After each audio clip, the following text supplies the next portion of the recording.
এক এলাকায় ছিল একটা চোর।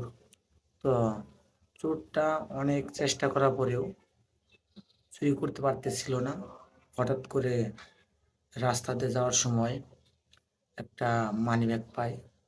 তো চোরটা মানিব্যাগ পাওয়ার পরে মানিব্যাগটা খুলে দেখে যে মানিব্যাগে ৩টে জিনিস আছে। এক হলো টাকা আছে, এক হলো ঠিকানা আছে, আর এক হলো এক দোয়া আছে।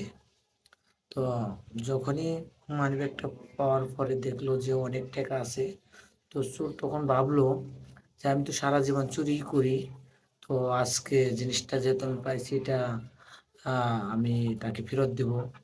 বা যেহেতু মানিব্যাগে আহ, ঠিকানা আছে এবং একটা দোয়া লেখা আছে, দোয়াটা এরকম যে এই দোয়াটা পড়লে তার হারানো জিনিস ফিরে পাওয়া যায়। তো একটা বিশ্বাসের উপরে সেই জিনিসটা টাকাগুলো আর না নিয়ে এসে দেখা গেল যে ওই মালিকের কাছে পৌঁছে গেল। পৌঁছে যাওয়ার পরে তখন মানি ব্যাগটা সেই মালিকের কাছে দেওয়ার পরে মালিক তখন সম্পূর্ণ টাকা পয়সা দেখে যে ঠিক আছে। তখন মালিক বলে যে তুমি এত টাকা পাওয়ার পরেও টাকা না নিয়ে তুমি টাকা ফেরত দিলে কারণ কি? তখন ওই লোকটা বলে আমি একজন চোর আসলে, আমি চুরি করে খাই, কিন্তু আপনার টাকা পাওয়ার পরে আমার এখানে একটা বিশ্বাস জিনিসটা আছে। এই বিশ্বাস জিনিসটা যাতে না নষ্ট না হয় এর জন্য আমি আপনার কাছে আসছি টাকাটা নিয়ে। কারণ হলো এখানে আপনি যে ৩টা জিনিস রাখছেন, টাকা এবং আপনার ঠিকানা এবং আরেকটা দোয়া, যে দোয়ার মধ্যে লেখা আছে যে দোয়াটা পড়লে আপনি হারানো জিনিস ফিরে পাবেন।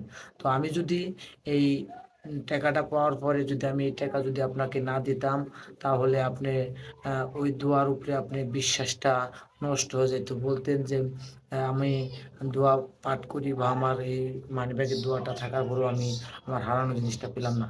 আমি চোর হতে পারি, আমার বিশ্বাস ভঙ্গ করি না। এর জন্য আমি আপনাকে আমার বিশ্বাস রেখেছি যে আপনার জিনিসগুলো আপনাকে আমি ফেরত দিছি। আমি এখানে এই মেসেজটাই দিতে চাই, আসলে বিশ্বাস জিনিসটা এমন একটা জিনিস যে বিশ্বাস থাকলে সবই সম্ভব, আর যদি বিশ্বাস না থাকে তার সাথে কোনো একটা ছোট কাজ করাও সম্ভব না। তো আমি আপনাদেরকে বলবো আপনারা আপনাদের নিজ নিজ জায়গা থেকে বিশ্বাস জিনিসটা ধরে রাখবেন, যাতে বিশ্বাস জিনিসটা কারো প্রতি কারো ক্ষুণ্ণ না হয়।